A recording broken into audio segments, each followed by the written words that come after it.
Hi everyone, welcome back to my channel. Thank you guys so much for clicking on this video, hopefully watching it all the way through and giving it a like at the end.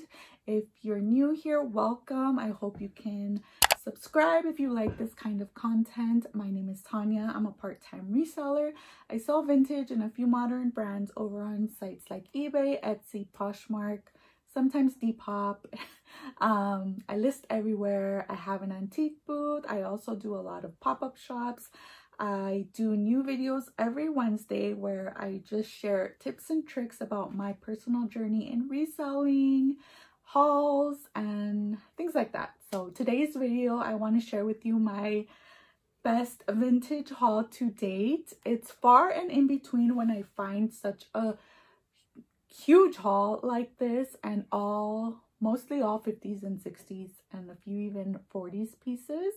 So I definitely wanted to document this because, like I said, I think the last time I found a huge haul like this was like 5 years ago. So I definitely want to share with you some pieces that I found and just give you some tips and tricks on some of these vintage pieces, a little bit of research, and just to keep an eye out for them if you see them, and share with you where I will be selling these pieces if you're interested in buying them. So if you enjoy this kind of content, go ahead and give me a like, subscribe, and just keep watching. Okay, so first I want to start with the little story time. So if you don't want to hear the story and you just want to jump ahead straight into the haul, that's fine. I'm going to leave a timestamp down below and you can click on it and you can go straight to the haul. But if you want a little story time, then here we go.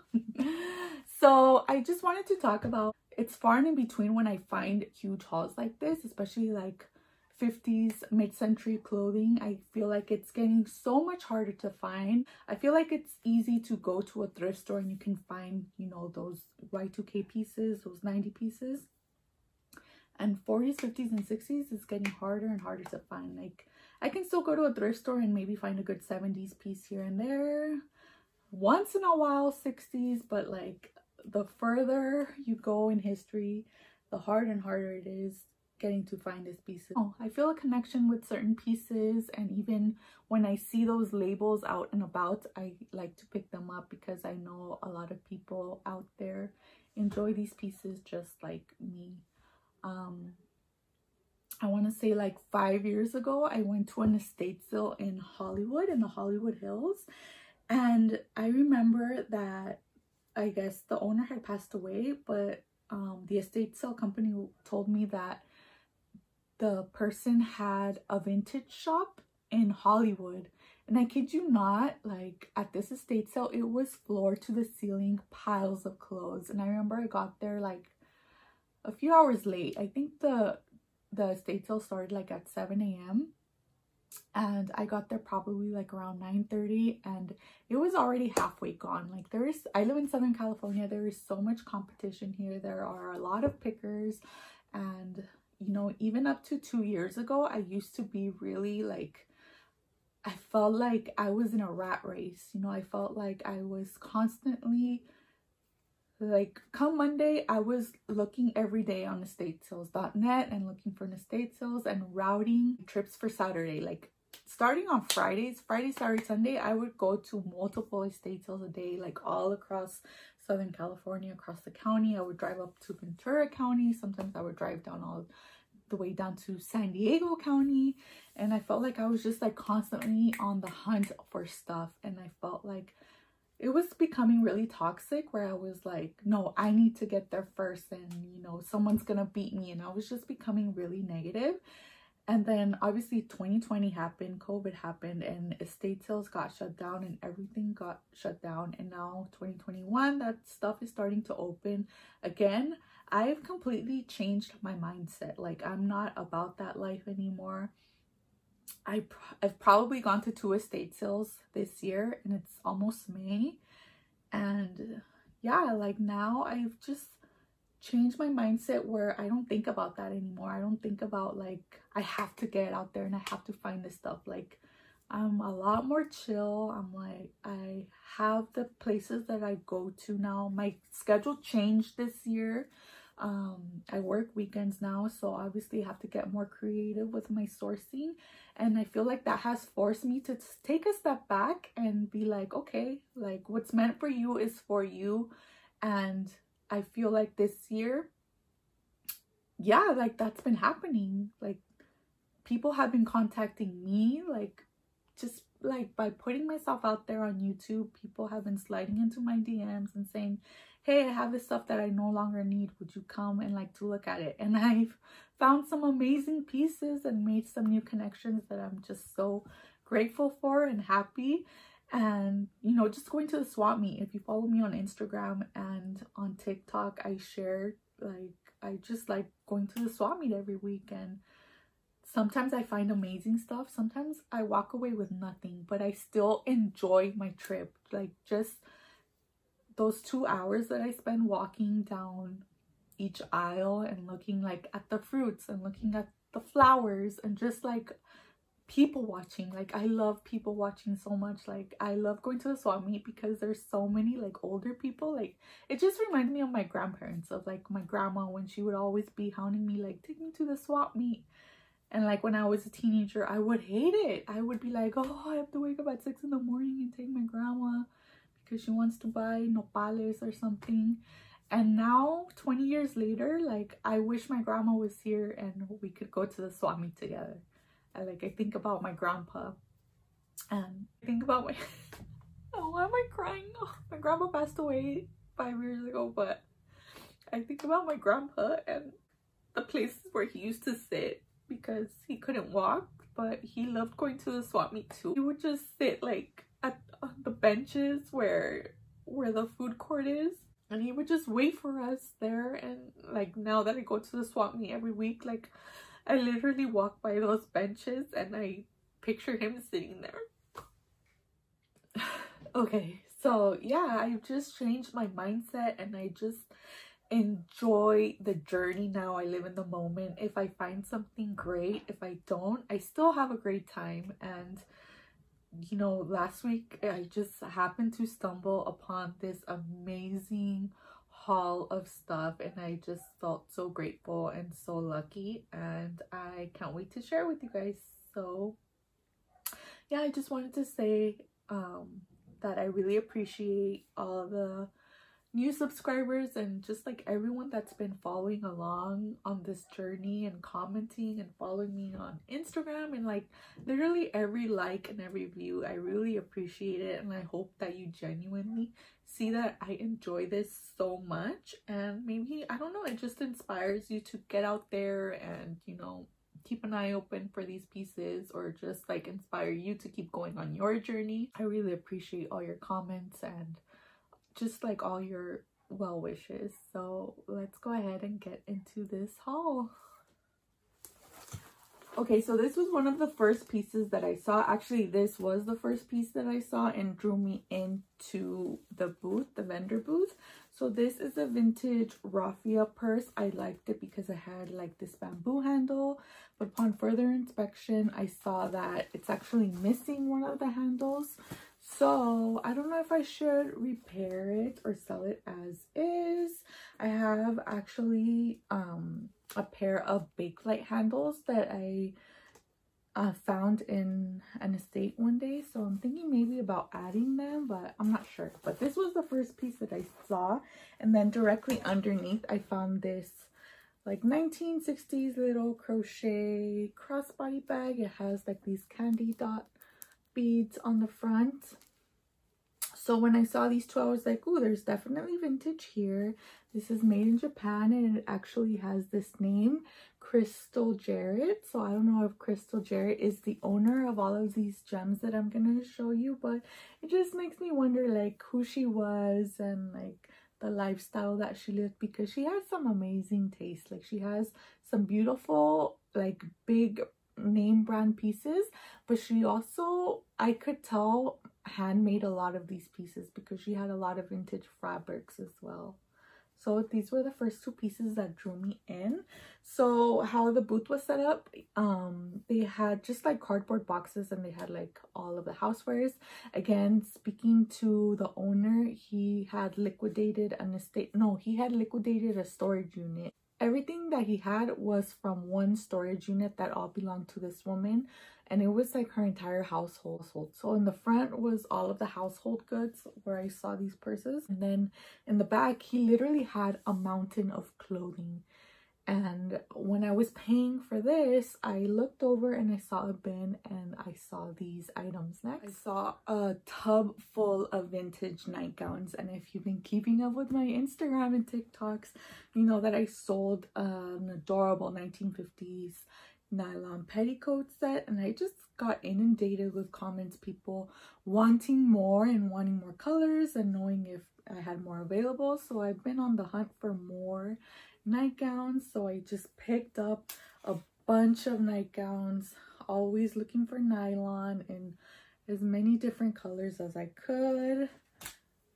And yeah, so I picked up a bunch of nightgowns and, you know, bedtime jackets and things like that. So this one's gorgeous too. It's like a really pretty mint green.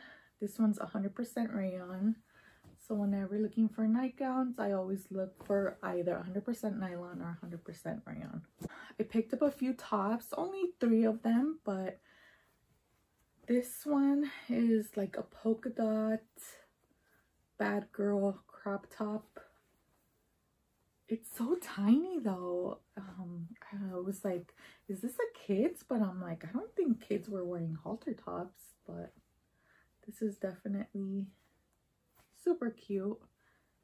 It has boning, so I need to take measurements, but that'll be listed on my Etsy soon.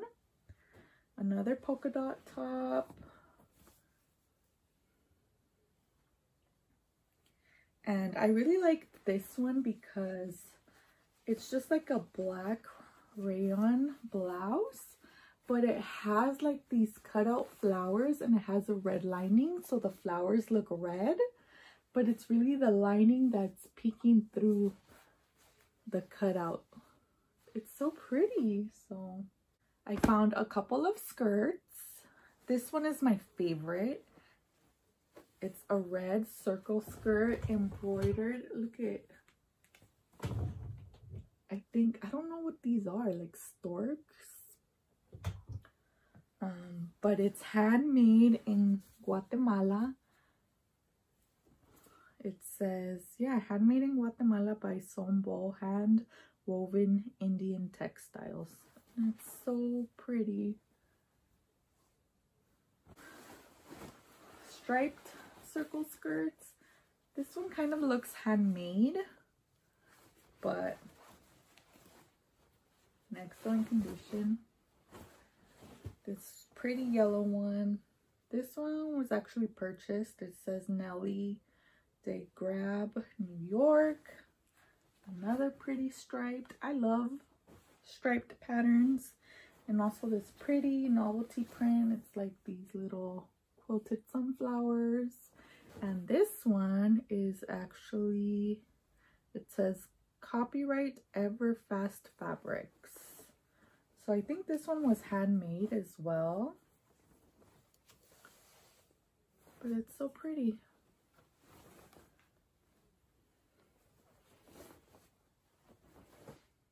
I picked up a lot of dresses.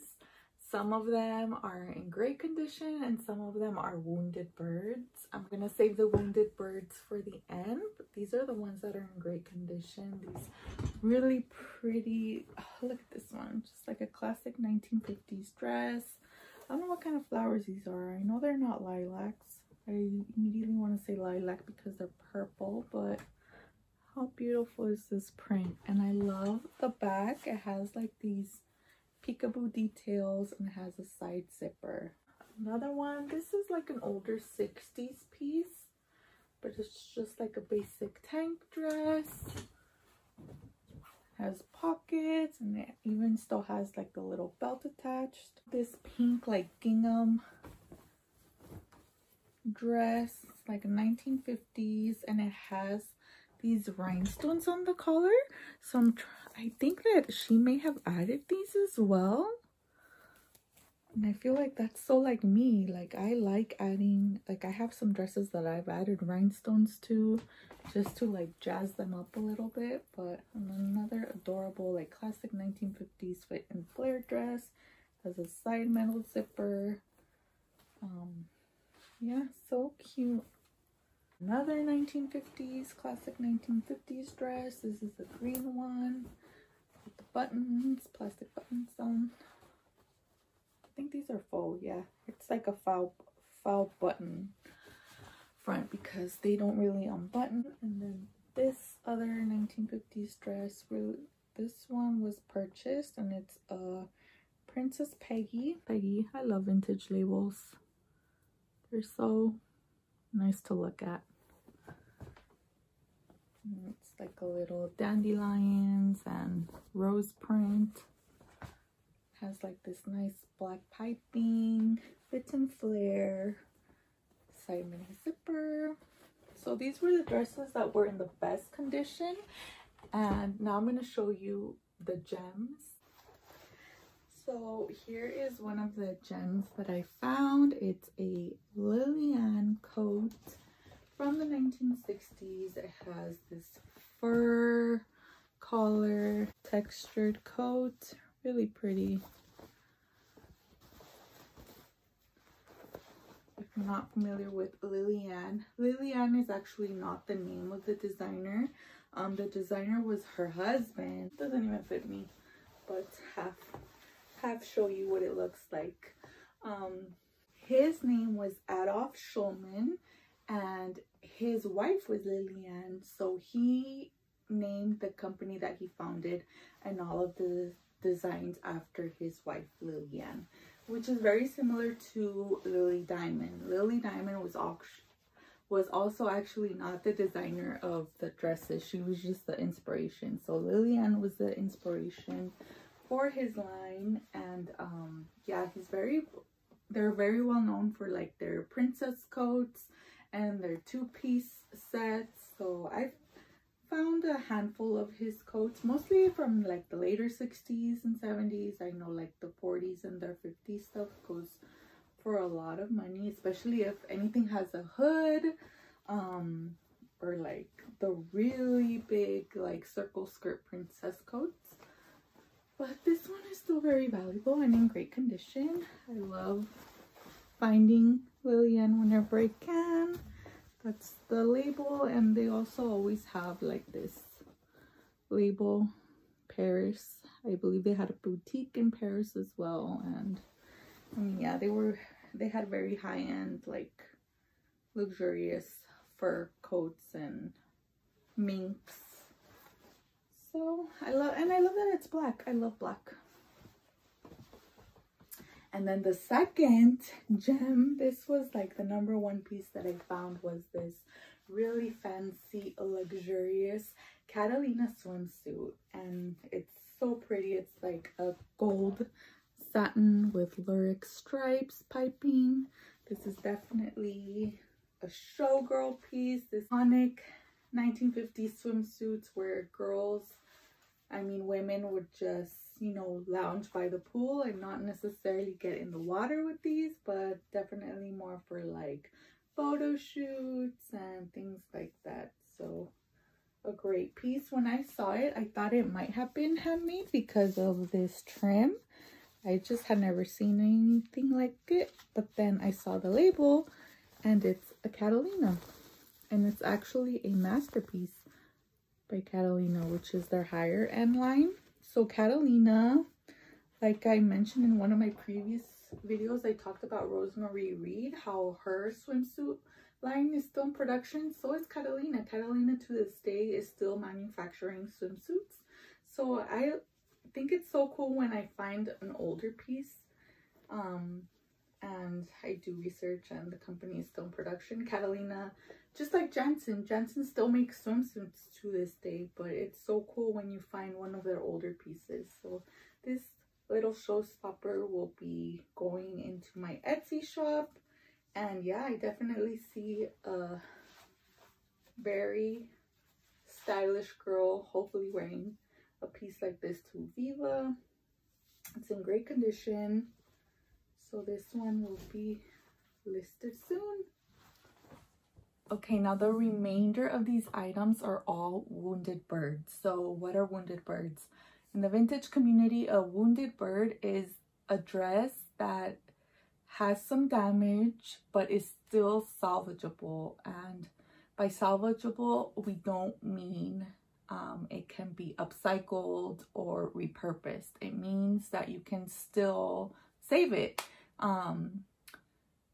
I would say a thrashed piece is a piece that can be upcycled and repurposed, but these are specifically wounded birds, which means that they just have minor details like some discoloration, or they have, you know, a tear at the seam that can be easily repaired, or it needs a new zipper, things like that that you can easily fix.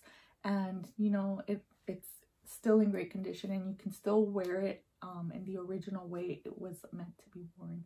Running some polls on my Instagram account asking if people would be interested in a live sale, and I got an overwhelming response that people would be interested. This Sunday, May 2nd, the first Sunday of the month at 7 p.m. Pacific Standard Time, I will be having a live sale on my Instagram account. I'm going to link it down below. It's at Volver Vintage. Again, this Sunday and every first Sunday of the month, I'm going to try and have an Instagram live sale, PayPal and Venmo accepted, and all of the rules will be posted on my Instagram account.